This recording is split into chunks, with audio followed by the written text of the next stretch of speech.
Our world is lost in unnecessary fear and hurt.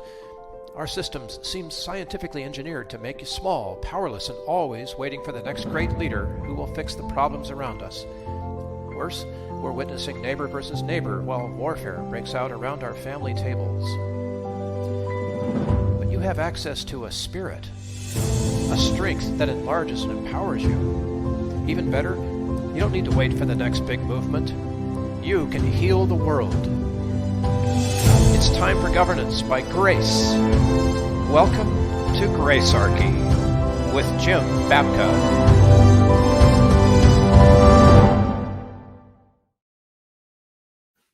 Jim, I never thought I'd be talking to you about this. The Federal Election Campaign Act of what, like 1974 or 5? Yeah, it's pre-Watergate, and then the Supreme Court rules upon it in Buckley versus Vallejo. So it's right before and right after Watergate. It's right around. So everybody was paying attention to Watergate, right? And that was me. But oh my gosh, this monster is back and it's biting us all over the place. And I think what I want to do to set up this episode is to point out that this sort of ancient history in the legal system is being used today, right now, by individuals inside the government and the media, let's put the media in there too, to hound out of office and pursue to the death individuals who are not towing the line in Washington. Is that a fair assessment? I think it is. And to get to that point, you're going to need to watch this and the episode to follow, because we're going to actually introduce you to a human figure who was the victim of that system. And so, but today, obviously, the person that is in the crosshairs is Donald J. Trump. Correct. Who, not a supporter, but this is illustrative of the way that the FECA is being used to destroy lives. And, Trump's probably got enough in the bank to be able to survive this, but that's not the point. The point is that this is... No, it's not the point. Fallacious. This is insidious. This is intentional in a big way. And dude, take it away. So right up front, I want to tell anybody the time they're going to spend with us here today, however long the clock ends up running, the time that you're going to spend with us today, you will learn something. You'll learn something you didn't know before, more than likely. You'll actually maybe even learn lots of things you didn't know before. And when you're done, you're going to have the ability to analyze and assess news stories going forward, not just about Donald J. Trump, but about any candidate, Republican or Democrat, that is in the government crosshairs due to campaign finance laws. You're going to know things about those cases and what's being said that don't get talked about because, frankly, the reporters covering the story don't even know it. But I want to add the following disclaimer to what it is that I'm saying here today. This is not about, we're not covering the fraud. We're not covering any instance of lying to Congress. We're not talking about any of the tax charges that may end up being a part of this indictment or this case, because they're not actually in the indictment. We're not dealing with whether or not Trump is a huckster. We're not dealing with whether or not we agree or disagree with him. Donald Trump is not who I voted for president on either occasion. I would not vote for him again. I did not vote for Joe Biden. I did not vote for Hillary Clinton. I will not vote for the Democratic nominee in 2024. So I want to be very clear here. This is not a political dog in a fight, and this is not about Donald J. Trump. This is about something bigger here. It's way deeper. Because I think when you bring up Trump, people tend to get emotional. And neither of us are pro-Trump, and I'm not defending any team. So there is a claim that people want the rule of law here, and even more so they want then to have him prosecuted. And I'm going to suggest that those two things can be mutually exclusive here. So this is going to be heavy lifting. So people listen in carefully. Don't speed this up or go back and listen to it again. But once you get this, you're going to be blown away by how we, the voting public, have been bamboozled by thinking we have any power at all. Okay. So this starts off for me personally with an extreme distaste for campaign finance laws. And if you're a challenger and you're running for office, the thing that you need the most is money. So there is a secret to defeating incumbent. I've shared this with candidates over the years. I have people in my position as running Downsize DC all these years who have repeatedly contacted me and said, "Oh, Bill, I'm running for office," right? You call me up and you say, "I'm running for office." And then I invariably ask them, how's your fundraising going? And Exactly. Right. they say to me, oh, that's not going to be an issue because I've been talking to everybody and everybody hates the incumbent. Now, those people I know are already doomed and they're going to lose. I mean, and they do. They lose epically all the time. Good people, like really good people. Yeah, maybe. But my point is they're just not prepared. They're not willing to do what it takes. And what it takes is a lot of fundraising. What's the goal of fundraising? How does it work? So here's the secret. I'm going to start off right off the beginning of the show with a big secret. Here's the secret to defeating an incumbent. You ready? Yeah, hit me. You have to spend enough money so that they are compelled to reach into their war chest and start spending money shooting you back. And the more they shoot you back, the better your chance of winning that race. Now, the threshold for having enough money to get them to start paying any attention to you and start considering you a threat and start shooting you back is pretty immense. And most campaigns don't reach it. And so the incumbent naturally wins. And it is far easier to raise money as an incumbent because you have influence to peddle and sell. So even people who don't support you know that they need to keep their bread buttered and they will give money to you just to have access. Money does not buy votes, but it does buy access. Yes. So that's how the game works. And I can get into the intricacies of that. And maybe in some other episode, I can explain to you how that all works, what all the mechanics of that are. But that general pretext that if you want to defeat somebody, you have to raise enough money to do it. I know this is why we have campaign finance laws, right? We have campaign finance laws so that doesn't happen. They place a limit on the contribution that can be raised. When limits are placed on the contributions that need to be raised, the game becomes raising more of them. And that's a lot harder for the challenger to do than it is for the incumbent, who can use a process I call clustering, where they literally bunch all the contributions together with a source code, and they know who basically was responsible for raising that money. Now, there's a really interesting historical case. Have you heard of the name Eugene McCarthy? Is this like the whole red threat thing in Congress? No, that was another McCarthy. Eugene McCarthy was on the political left. He was a senator in the 1960s. And when Robert F. Kennedy would not run against Lyndon Johnson in 1968 on the issue of the Vietnam War, Eugene McCarthy took up the charge. And we had the Get Clean with Gene kids, right? Gene McCarthy campaigning, and Robert Newman was touring with them. Okay, let me give you a little history. This is untold history that people don't know. Let me give you a little history.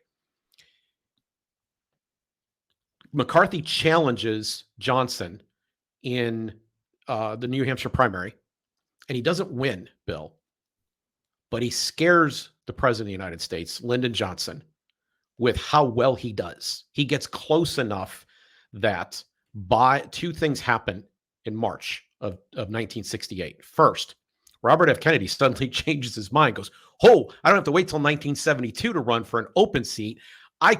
This guy's vulnerable. I'm going to get in the race. And several days later, the president gives a national address where he says very famously that he will not stand for election. He would not accept the nomination if it was offered to him of his party. He was not seeking another term as president of the United States. He drops out. Eugene McCarthy did that. Would you like to know how? Would you like to know what he did? Sure. Yeah, absolutely. So the very first thing is that he runs the first modern TV ad campaign in the history of the New Hampshire primary. TV ads cost money, don't they? He had one donor who gave him a very large, significant contribution, way more even in 1968 than what is legal today. Okay. And inflation adjusted, it would be well over $1 million. Like it's a lot of money he put in, but he gives him that seed money to get this going and to run this TV ad campaign. And the TV ad business wasn't the same as it is now. Candidates weren't using it the same way in the New Hampshire primary. And that was his secret. So to be clear, to bring this full circle, because we're talking about campaign finance, right? If voting was, if it was effective, it would be illegal. This is an example of this happening, right? They went to work on passing an act, and they managed to do so before the next presidential election was completed to make sure that nobody could do what Gene McCarthy did ever again. Ever again.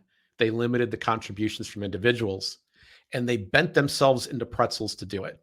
Now, my distaste for all of this comes from the fact that in 2000, I was working for the Libertarian nominee for president. His name was Harry Brown, and I was his press secretary. And we had decided that we needed to challenge the campaign finance laws because we knew that there were donors out there who, by the way, weren't giving anything, who, because they realized their donations were going to be ineffective. So they would have been willing, we had the resources, we had the connections to give 6 and even in a couple of cases, 7-figure checks. It would have made all the difference in the world because our goal was to get him on the debate stage. And could we have done enough to get him on the debate stage? Well, he was the greatest libertarian candidate in the history of the party. He's one of the greatest candidates ever. He looked like he walked out of central casting, and he was eminently prepared for every interview. He was a soundbite master, and he spoke to the people directly in terms of their benefit. He was just excellent at his job. And if we could have done what we needed to do financially, if we weren't hobbled by these contribution limits. So we actually considered that year, actively considered. We consulted attorneys. We wrote up a legal plan, and we even announced that we were going to pursue not registering with the FEC. We were going to purposely violate the law to create an automatic challenge that we could take into the court system on First Amendment grounds. That's brilliant, man. But we weren't able to do it because we didn't quite have the financial resources to pull off what we needed to do. And we had some internal opposition in our party. I won't belabor that point, but that was what we were intending to do. Ever since then, I've wanted to do something. So in 2001, I was involved in the formation of a group called realcampaignreform.org. Realcampaignreform.org is the predecessor organization to downsizedc.org. The formation of downsizedc.org took place after we went to the U.S. Supreme Court. We took a campaign finance case all the way to the U.S. Supreme Court. Now, I'm sad to say we lost, but we never left the fight. We filed amicus briefs and other relevant cases. And one of our partners in that Supreme Court case, there were 3 of us, fundamentally 4 of us, fundamentally financing the case. We were the largest funder. We had 2 other partner funders who put in an identical amount of tens of thousands of dollars. And one of them was a little known group called Citizens United. And Citizens United did not leave the field, as we all know. They showed up in a 2010 case, making some of the arguments we pioneered then. Right. And we've talked about that case, and we can talk about it elsewhere. It's about a movie. I don't want to belabor Citizens United. You may have an opinion about it, but we could do an entire episode on that, frankly. What people don't know about that case. So but I'm proud of what we've been able to accomplish in this area since losing that Supreme Court case. But it was motivated by the fact that I recognize my libertarian candidate can't compete because the rules are rigged to advantage incumbency and people who are connected to the media. Because the media pays incredible attention to how much money a campaign is capable of raising and before it considers that campaign relevant. Makes perfect sense to me for all the reasons you've just pointed out in the Eugene McCarthy TV ad, pioneering. Yes. Yep. All right. So I'm going to make a constitutional argument to start off with. We will go through some of the other arguments as well, but I want to start off with a constitutional argument. And I want to say 5 things about reading the Constitution, how to do it. Okay. First, there is a truth about deliberative bodies. This is the case that we made in the court when we were standing in front of the district court on the way to the Supreme Court. There's a truth about deliberative bodies, and that is that they pore over every word. They obsess. If you've ever been in a meeting of bylaws committee of some kind, you're writing some kind of constitution, you're trying to send out a group letter, you know that every word is pored over carefully and that there's literally debates and arguments that occur over the nuances or subtle ways that people phrase things. So this is what a committee does. So every word of the Constitution matters. It has weight. It's there for a reason. It was pored over. Second, the First Amendment begins with the following phrase. You ready? Oh, Congress shall make no law. No law. Okay. And I'm at pains to ask, like if I were the president of the United States and somebody was sitting here before me wants to be a federal judge, I might say to them, what part of no law do you not understand? Or what does the term no law mean? Like if they can't get that fundamental thing out, right? Okay. But they don't. Trust me, we don't have all the time to get in all of it, but we will be able to illustrate a tiny bit of that today. 3, in language, we have two concepts that we use routinely in our written communication. The first one is a conjunction, and, or, but, yet. These are all can all be conjunctions, right? And they indicate something. They either join or they separate items. So if you have an and, you're saying this plus this. If you have an or, you're saying this or, different, rather, that, right? Yeah. You're Anybody who's distinguishing. coding understands this. They understand how this works logically. It's Okay. It's obvious. Okay. So in the First Amendment, there are rights that are distinguished by conjunctions, and the conjunction they chose to use was or, which indicates that these are different things. We Yes. also know that these things are real because they're each preceded by a definite article, the, indicating that there's something. Okay. Yes. In fact, you walk around saying you're Bill Protzman, but if I say you're the Bill Protzman, right? That is a more specific thing, is it not? Way different. Way different. Okay.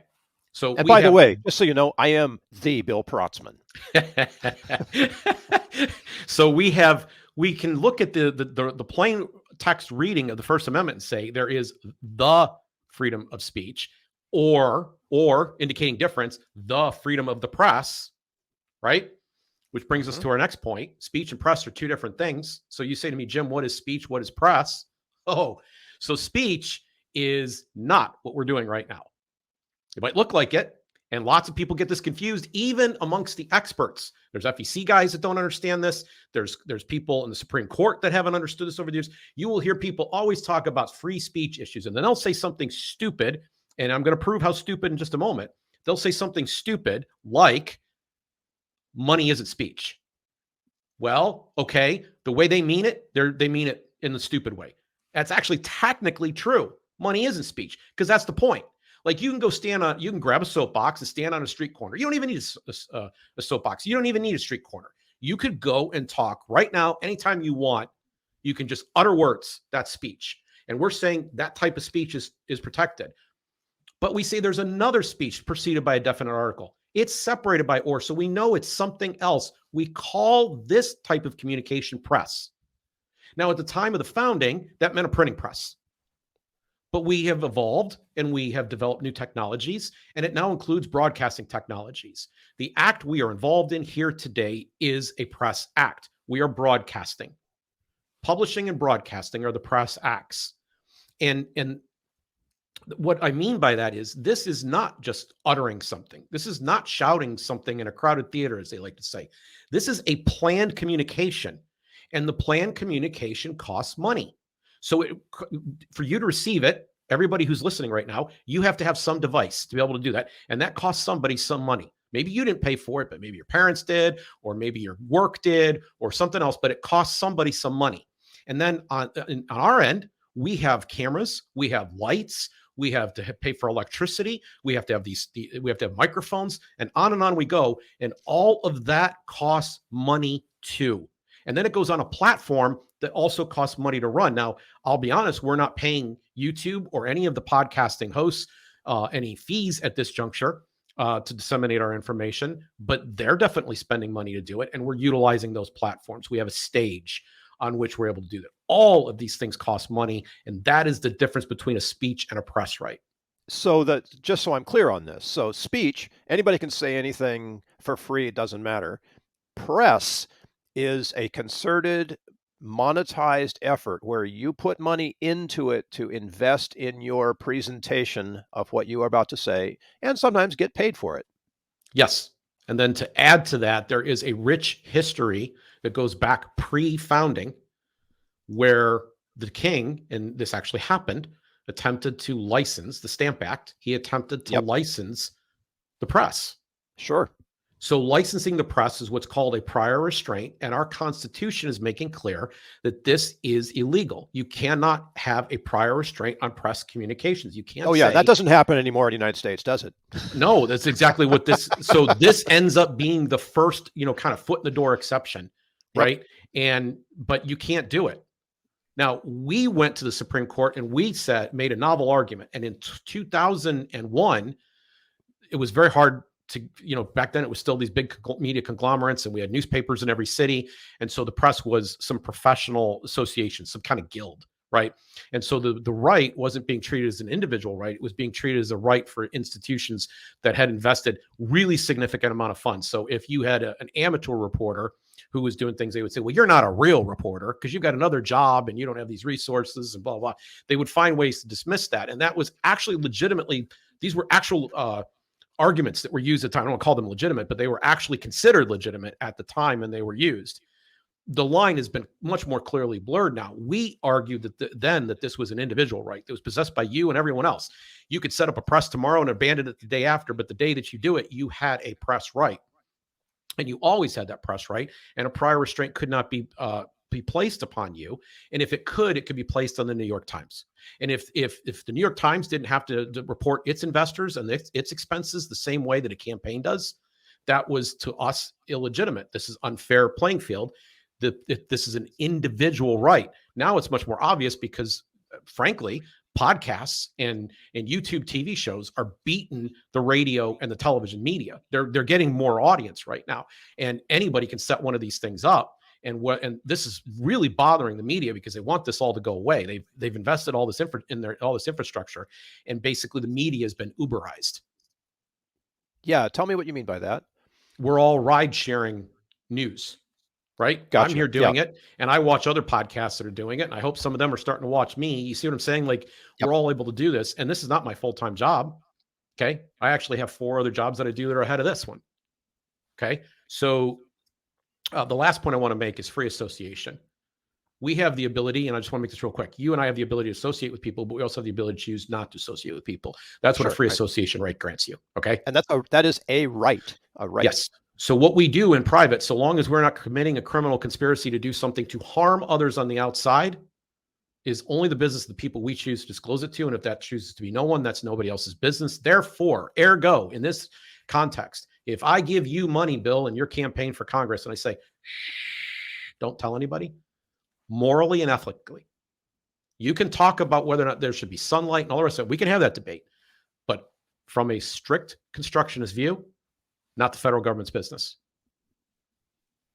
I'm with you on that. Yeah. And what I'm saying here, if I were to wrap this up, if I were to go even more fundamental than the Constitution, if I would go back even before that, I would say when we can determine what is or what is not a crime based on whether it picks someone's pocket or breaks their legs. In other words, did it steal from somebody? Did it damage somebody's property? Or did it harm somebody physically? And if it didn't do those two things, it is not the government's job. And in particular here, we've just outlined, it's not the federal government's job to regulate that activity. But of course, incumbents responding to pressure from the media primarily, because that's who's mostly behind these campaign finance laws. That's the Bipartisan Campaign Reform Act, better known as McCain-Feingold, which is what we were fighting in the Supreme Court, was entirely a Potemkin village put on by the regime media. Tim Russer to Meet the Press was one of the key players at the time. They were trying to make this an issue. They were trying to even help John McCain, who was trying to capitalize on this after a failed presidential campaign in 2000, as he was rehabilitating himself. This was part of his effort, was to show that he was a man of the people, and he got the media on his side by doing this. They were the primary drivers behind this because they don't want people competing with their narrative. So let me understand here. I'm John McCain. I'm running for president. I'm not the John McCain, but pretend. Okay. So we're clear on the article. Right. And I get a donation from you. And you say, don't tell anyone that this donation from me to you was made to help your campaign for president. Do I have a responsibility as the candidate to disclose you? No. Okay, no, you do not have a responsibility. Now, the market may demand such, and you may want to do so. You may say, hey, listen, I'm the sunshine candidate, and my opponent's hiding all of his donors. I'm going to put all mine out in the sunshine, and that would give you a competitive advantage. Now, he may not want you to maintain that advantage, so maybe he says, I'm going to start to do the same thing. And if the voters were insisting upon this, if this was de rigueur, like there was a long period of time in this country where being, until FDR, everybody understood that 2 terms was what a president served, but then he broke with that tradition, and he was able to do it because that's what the voters ultimately decided they wanted to do. But then they made a law to prohibit it. But for how long did that tradition stand? there's no bind here. You could sit there and throw mud at at the other candidate all day and imply that if he's unwilling to defend himself, you could even imply who his donors are. He's going to say they're not. Well, prove it, right? This could be Right. a legitimate campaign issue that's actually part of the public discourse. And I suspect that in this day and age, with all of the information systems we have, that campaigns would be strongly incentivized to disclose this information. They wouldn't need the federal government to do it. And I actually think that we would do a better job of knowing what was in that information. The way that the law is written right now, it's written for the benefit of incumbents. So when I talked earlier about the ease with which fundraising is done by incumbents as opposed to challengers, Yep. if there's a piece of information that's not disclosed when those incumbents are raising money, so they go to an event, like they're in town and a chicken dinner is put on, and they go to the chicken dinner and they give a speech for 15 minutes or whatever about what they're going to do for this group. And everybody in the room writes a check. And then those checks are all assembled in one way, shape, or form. Maybe it's put on the check itself, or maybe it's put in put in an envelope or whatever, but there's a source code put on them. And when they're entered into the campaign's log, they record the source code. So, Music Morphic, your company, sets up a fundraiser. You have the Music Morphic Alliance. So you have all these other people who are into music therapy and music and the use of music for personal healing and growth. And so those individuals, all the people are involved in that come, and they all write max checks, right? And maybe there's 30 of them or whatever. So the campaign walks out with a chunk of change, but they know that there's some kind of source code that basically says, well, Bill Protzman's the guy that made this all happen. And when Bill Protzman comes calling, that information is not disclosed in FEC reports. Why? Because it's an incumbent tool, right? Yes. Yes. And so they don't disclose it. And so campaigns are able to get away with, and this happens a lot, where we're like, well, I'm following all the regulations. I've disclosed all this, right? They don't Right. have to disclose anything else. There's no challenge for them to disclose anything else, and it doesn't become an issue. I really do think the FEC and this act make things worse in terms of us getting sunlight and information. Yeah, I have to agree with you, but it's not illegal to do that. No. It's not illegal to hide your donors. And I'm going to say it that way. So the law allows us to hide our donors, federal law, even though it's probably not the greatest thing for complete transparency. And it certainly helps incumbents and hurts challengers. Well, we're able to hide the sources of the donors. The donors, their names themselves still have to be disclosed in these FEC reports. But I want to add one more thing, because we've moved from my history to the Constitution up to a more fundamental level as to whether or not something is or is not actually a crime that the government can even be involved in the first place. But I want to say also that defrauding in the political sense is not a crime. And I'm not making some kind of principled argument here. I'm talking about like literally gravity. Like if a politician lying was a crime, who amongst the politicians would not be in jail? Yeah, good point. Okay. They lie repeatedly and they don't deliver on their promises. So we can't say that defrauding voters, not sharing information with voters, is a crime. We cannot say that, because they cover up and lie all the time. It's happening literally in the news every single day. We've talked about some of it on the show. We'll talk about other things on the show where they have not told the truth. And yet fraud is fungible legally.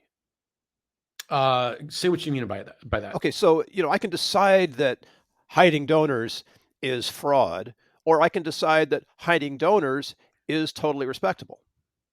Like actually hiding, the act of hiding them. Yeah, the source of the donors. I want to be clear on the terms. Yeah, let's be source. Hiding the source information. You could do that, or you could choose to share it, and that's perfect. Either side is perfectly legal right now. Right. But a prosecutor who's a bit ambitious could say, we want to get deeper, and in a particular case, we want to find out what the source is, because there actually is no law on this. Right. Although the prosecutor can make up the law as he goes in order to get a hook into someone and open a bigger case, correct? Right. Now, if you just stop here, you will have already learned more than everybody you're watching on television knows. Okay. You're watching NBC, you're watching CNN, you're watching Fox News. I've already told you more than they and the guests they're going to bring in over the next several months as the Trump trial progresses. I've already told you more about how campaign finance works, the secret to winning as a challenger, the difficulties that are faced. I've already told you more in just the time that we've covered. This is one of the most valuable 25-minute periods that you've ever spent in terms of getting up to speed on how government works. Okay. Let's tie this now into Donald Trump and what's happening here. Okay. He has essentially been charged 34 consecutive times with only one thing, and that is bookkeeping misdemeanors. Now, they are charging these as felonies, and the way that in order for these things to actually be felonies, they have to show that this was done in these acts in the bookkeeping were done to conceal and cover up a bigger crime. And that's how they convert it to a felony. Now, there is talk that there is a way or a pathway of conspiracy. There is also talk that there is a way, and it was in the indictment. This was probably the only new thing, that there might be a tax law that was violated in the process here in the state of New York. I have no expertise on either of those things. I have no commentary to offer on either of those things, no opinion. I'm here strictly to talk about the campaign finance one, which is the main one that it leads the indictment. It's the one that's led all along. And I will tell you, the Justice Department refused to pursue this, and the Federal Election Commission both refused to do it. And DA Bragg initially declined to do this too, and then revived this and revisited it and decided to pursue it. He needs, for the campaign finance violation, which is at the federal level, not his New York state level, he needs for that to be a felony. He needs that in order for his case to work. So how can you convert a bookkeeping error into a felony? I'm sorry, a bookkeeping choice. So I'm going to quote from Reason here, because I like how they phrased and worded this. Falsification of business records become a Class E felony. So it's the lowest grade of felony, but it is a felony now. It's in the felony category. Punishable by up to 4 years in prison when the defendant's, quote, intent to defraud includes an intent to commit another crime or aid or conceal the commission thereof. Wants to hide the crime, or he's actually carrying out a crime. And that's what the bookkeeping was done for. This is where federal election law comes into play. Federal prosecutors argued that Cohen's payment to Daniels amounted to an excessive campaign contribution. So bill contributions are limited in size. They're a little over $2,000, about $2,500 right now. They're inflation adjusted. They go up a little bit every election. The amount's not important, but it's a very minor amount. And Cohen's payment obviously was in the six figures, a lot bigger than that. And they finished by saying, and he accepted that characterization in a 2019 plea agreement. In other words, Cohen said, yes, I made an excessively large campaign contribution to the Trump campaign. That was my motive. Now, and that wasn't, I mean, this is a plea bargain, right? So he chose to plead to something that was less criminally harsh, damaging. Yep. Damaging. Yeah. Than some other charges that they may have. A whole stack of them. And, yes. And I'm not going to get too deeply into that, because I promise you the regime media and all the Trump supporters and Trump himself will constantly and endlessly explain that. So you don't need to hear it from me. Gotcha. Okay. So the issue here, though, is that there's some form of conspiracy happening. And the type that they're talking about is something called a conduit contribution. Yeah. What is that? Okay, well, it's going to come up in the next interview that we do. We are bringing in a guest for the next show to kind of show how this all works. And his case is remarkably similar in so many ways to what we're witnessing happening in the Donald Trump saga right now. But a conduit contribution means that money was given from one person to another, who then gives it to the campaign. So it's a form of money laundering. In the gun realm, if you're buying a gun, they call it a straw purchase, where someone buys the gun for you. You give them the money, they go in and buy the gun because they can get it legally. Then they come out and they hand it to you. Yes, they're underage, and you get somebody who's older to go into the liquor store and buy you. There you go. Exactly. Yep. So that's all a conduit contribution is. Okay, it's a straw purchase. It's sending somebody with an ID in to get the six-pack. That's all it is. In that transaction, does the purchaser have responsibility for where the money came from? Like if I stole the money and asked you to buy beer for me, that'd be different than if I earned the money as a salary and asked you to buy beer for me. Under the law, yes. Under the law, yes. Okay, good. Okay. Now, what we have to look at here is whether or not this actually was a contribution. And I'm going to offer you something that has been shared with me by an attorney by the name of Jeremiah Morgan. And Jeremiah Morgan is familiar with a set of cases and wrote an essay that we're going to link to in the American Conservative in 2018. But I happen to know Jeremiah. I've known him for over 2 decades. And he was actually one of the background attorneys in our Supreme Court case. He was involved in some of the legal research and development of that case. So he identified that nobody's actually talking about what actually constitutes contribution here. So this will be, again, something you're going to hear here, but you're not going to get very many other places, if at all. You're definitely not going to get it off of the regime media. A contribution is, and this is the exact definition, any gift, subscription, loan, advance, or deposit of money or anything of value made by any person. That's part one. Part two, for the purpose of influencing any election for federal office. Pay attention to the for the purpose of influencing part. An expenditure, a campaign expenditure, is any purchase, payment, distribution, loan, advance, deposit, or gift of money or anything else made by any person, quote, pay attention to this part, for the purpose of influencing any election for federal office. Okay? Wait a minute, they're the same thing. They're very similar definitions, but what we're saying here is influence has to be part of the equation. Okay? Right, okay. Influence has to be part of the equation.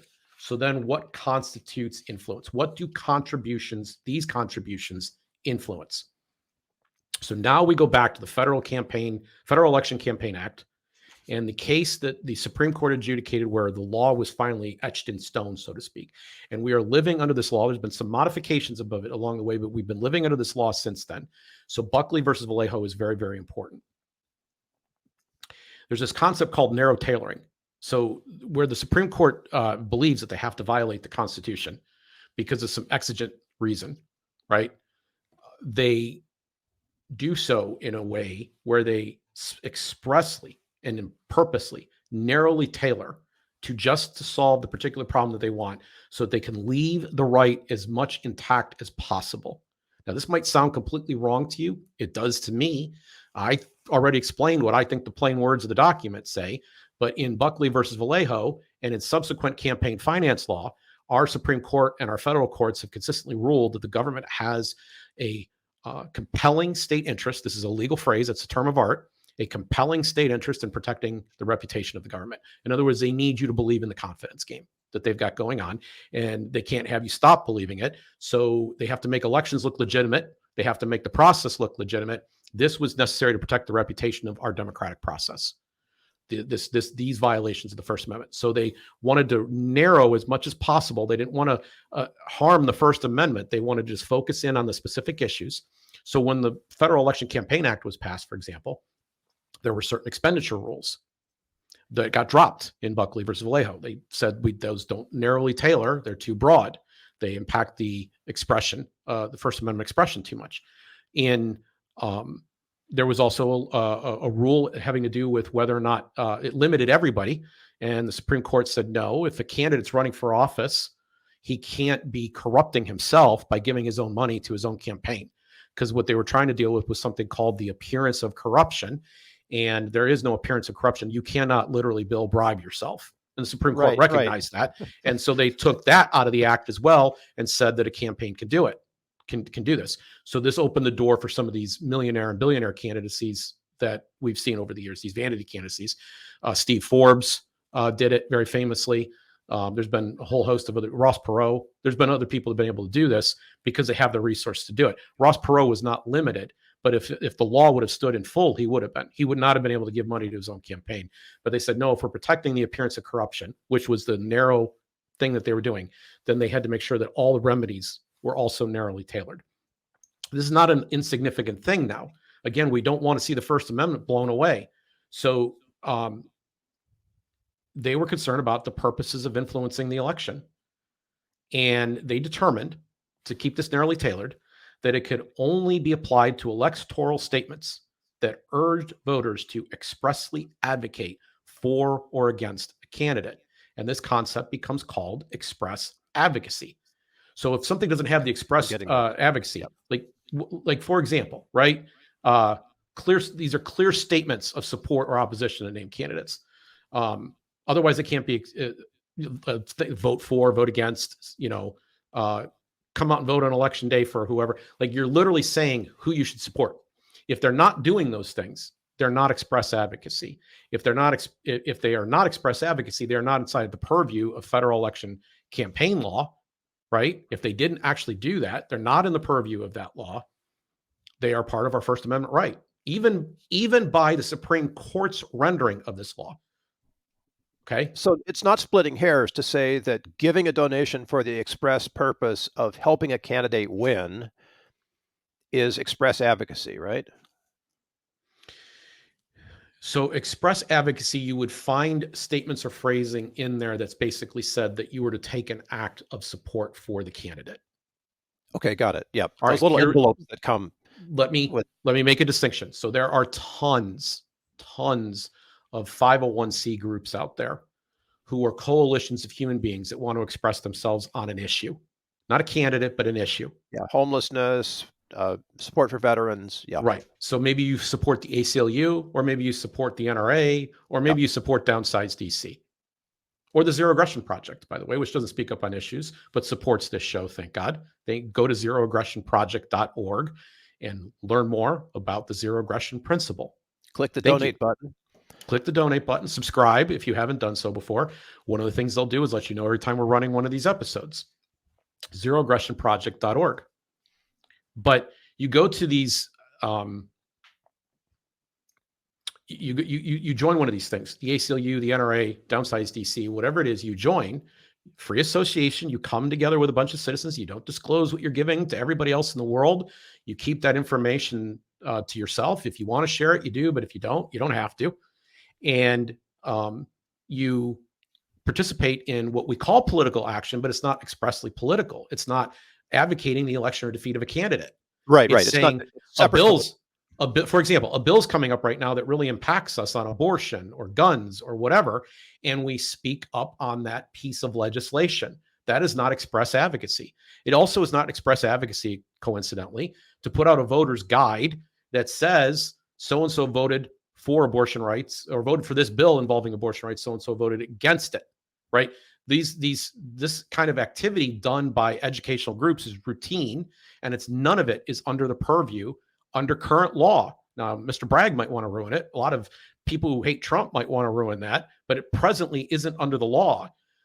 It's not considered part of an election law. Only the express advocacy terms are. So you vote for, vote against, defeat, reelect, and other clearly defined messages. These are kind of like safe harbors of knowing when something is about a campaign and when a specific act is being. Somebody called them magic words, right? Yes. In fact, literally the Supreme Court did. They've used the term magic words, and it's now part of the art in that term of law, term of art in that field. Okay, in that bureaucratic domain. So can I ask a question that's kind of like related here? Yep. So I work for a campaign, and I get a salary, and I decide to give some of that salary to the candidate for whom I work. Is that express advocacy? Am I in violation of the law in some way on that? Well, as long as your contribution is under the limit. Sure, that's $200. I don't know. Let's keep it simple. Yeah, $200. You shouldn't be. You shouldn't be. Now, shouldn't be. We're going to actually share a case where that may not have been the case, where that rule may not have applied. Okay. Where the government may have hunted down somebody they really didn't like and tried to turn this. But I don't want anybody in our audience confused. Okay. Yeah, that's why I'm asking the question, because I want to figure out, like, where my responsibilities lie as a contributor. If you swing open the door and make everything about elections, every activity that you can think of where you're trying to express yourself or you're advancing some cause that you or value that you believe in, if you try to make all of that political, then the government's already said we have the ability to protect our reputation. And if this becomes under that purview, then our First Amendment rights are all limited. This has opened Pandora's box here. Oh my gosh, they come after the Bill Protzman for my $200 contribution. Now, how can I have to ask a question about the Trump case? Having laid this predicate, after I've explained to you what express advocacy is, how can not influencing be an illegal act of influence? Oh my gosh, this really frosts my cake because, proving a negative, we're going back to that logic, that and or thing.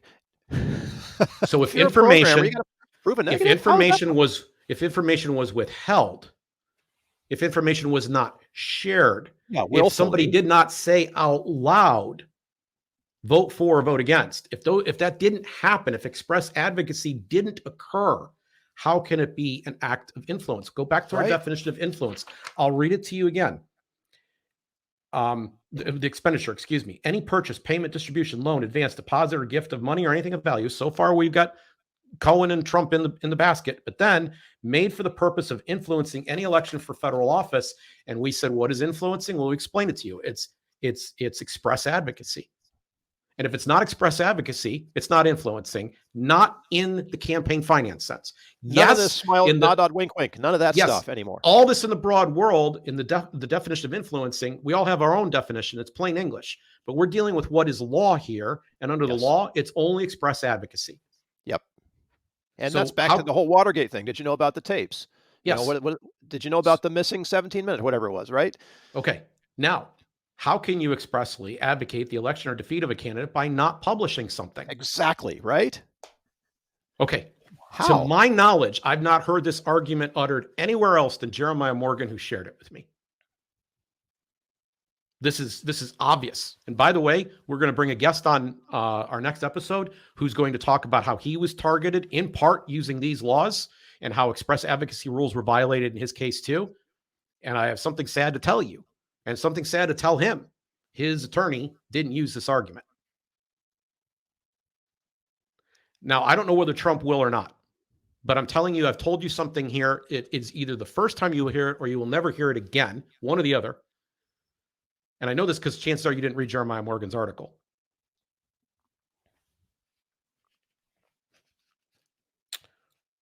Requisite intent. Let's cover this, because this is the other issue, and the media is already covering this issue. They're asking, did Trump knowingly and willingly violate the law?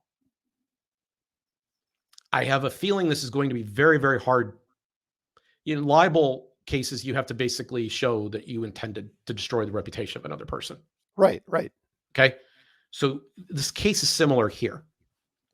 And this case has been called novel as in new, unique, special, a little strange, a little out in left field. They're real experimental. You get what I'm trying to say here? Novel. This is the Bragg indictment? Yes. Okay. And they're saying that because it's only been tried once in history. This approach has only been tried one other time in history. And it was done to John Edwards, who was running for president himself in 2008, and then ended up as he had been a running mate with John Kerry. Yes. Yeah. In 2004. He was a Democratic nominee for vice president. And he had charges that were filed that were very similar to these. And he was acquitted on one of the charges, and the others had a hung jury, and they were ultimately dropped. The case wasn't pursued.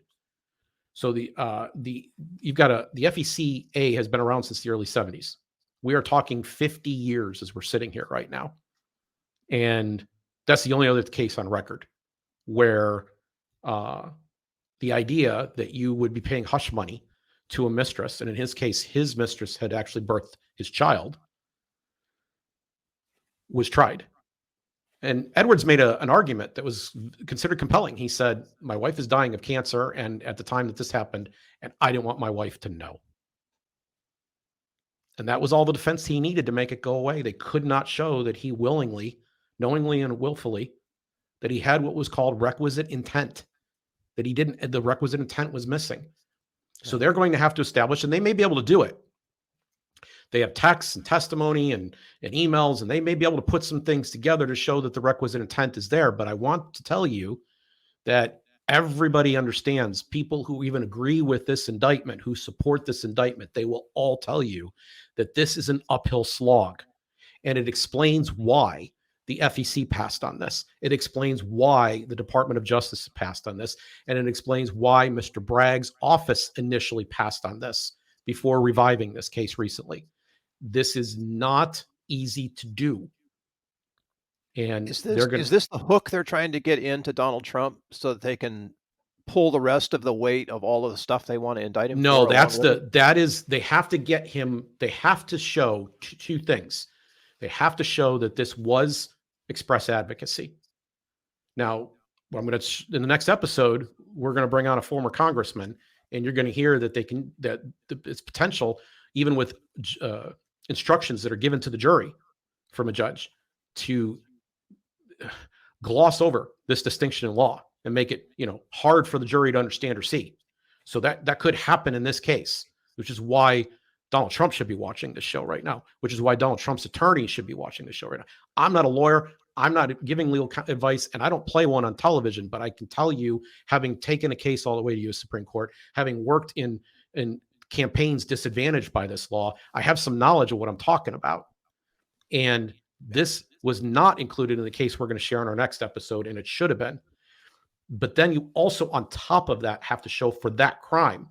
You have to show for these 34 indictments that he was doing this to carry out a criminal conspiracy. He knew he had violated the law, and he was violating the law for his campaign. They have to show those two things to get the conviction, the felony level conviction they're looking for. I don't know Donald Trump, but that seems like otherwise all those things are just misdemeanors, Bill. Otherwise, all those things misdemeanors. The guy slides on so much, he can't have known in advance. I mean, I'm just speculating here, but I don't know. It's the federal election laws. It wouldn't surprise me in the least if he's on a text or an email, or they've got a recording of a call, or they've got multiple witnesses who heard him at one time say, "You know what? This is really all about my campaign, and if it wasn't for this campaign, I wouldn't even pay this." I mean, it wouldn't surprise me if he did something that incredibly stupid. It really would. That's enough right there, right? But it's not. Before they get to that point, they have to get over this express advocacy hurdle. If his attorneys know what they're doing, and if the judge is not corrupt, they got to get through both of those things. Okay, so sorry for the diversion. Let's continue. Nope, it was an excellent set of questions. So let's wrap up with one more major argument. Here I'm turning to Brad Smith, someone else I happen to have a relationship with. Brad Smith was the chair of the Federal Election Commission. He continues to comment on these issues, and he's followed this case and has been quoted on Fox News, the National Review, and in Reason. Okay, so this is somebody who has some prominence on this. Yep. And he says that a candidate from diverting campaign funds to personal use.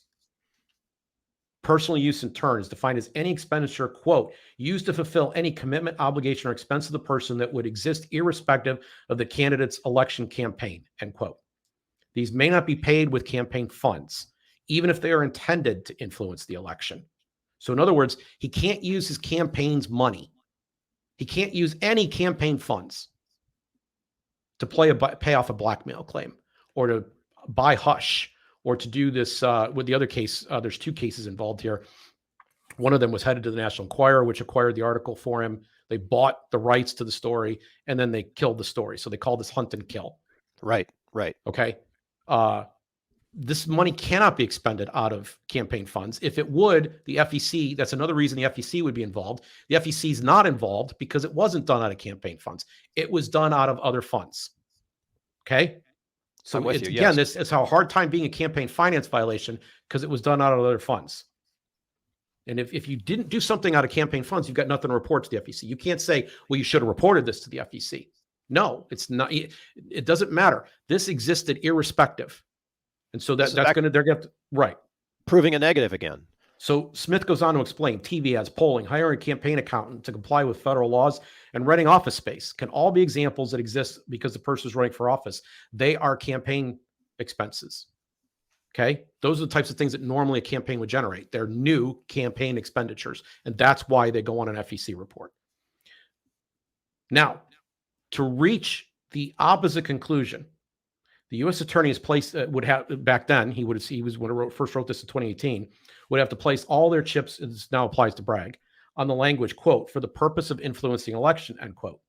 Intuitively, however, we know that all such language cannot be read literally, because for the past 45 years at the time, now 50, this has been a near constant violation. Candidates defraud their donors all the time. They lie to the public all the time.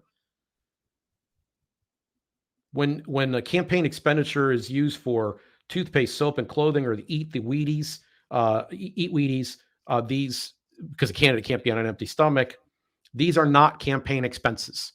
They would exist irrespective. These are examples of things that would exist irrespective. So campaigns cannot go out and buy a bunch of things for the candidate. He can't start making his personal bills the campaign's bills. Okay? Gotcha. Yeah. And they're going to essentially try to say, well, this was actually a campaign expenditure, but it would have existed irrespective.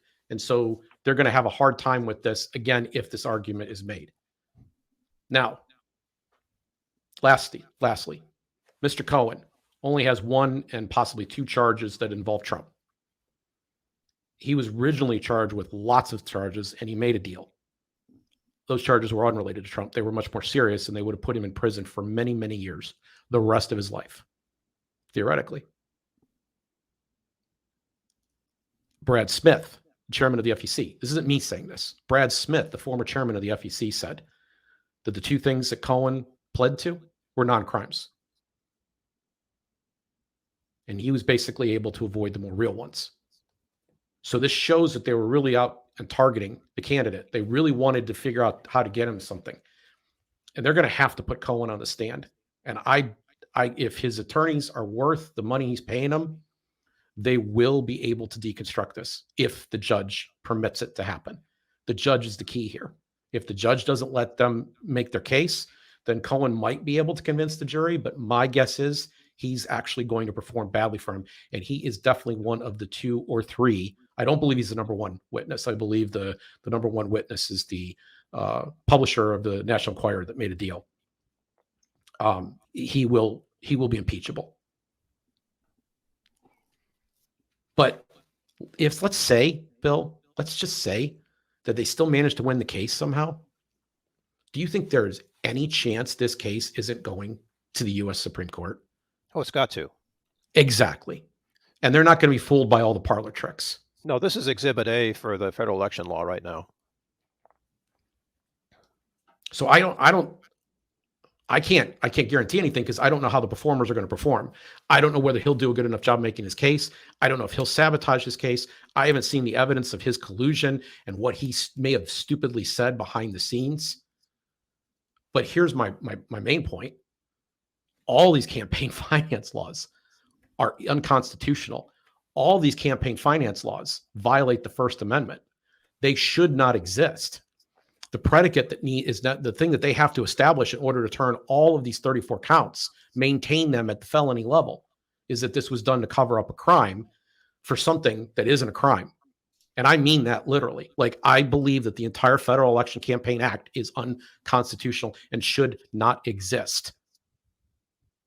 And I would say this for a Democrat or a Republican because I'm arguing from principle. Let's just close with this. I believe that Schadenfreude is anti-grace.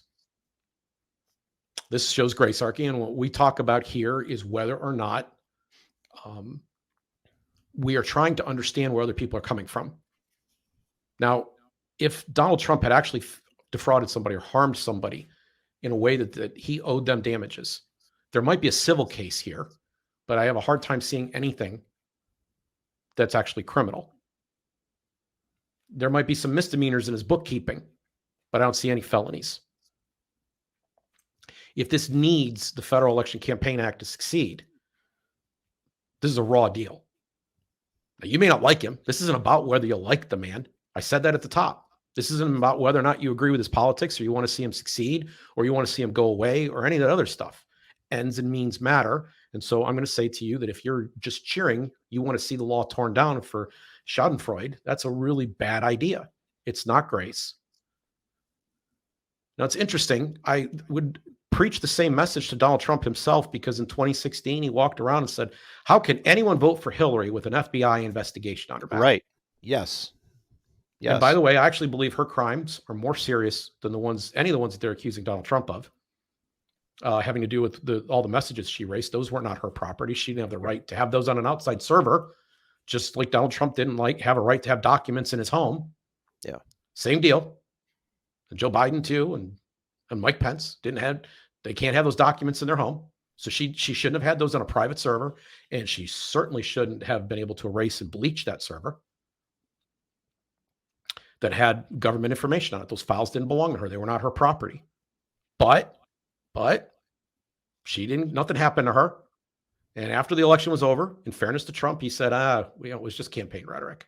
He said it literally the first week he was in office or elected, not even in office yet. We're not going to be going after Hillary.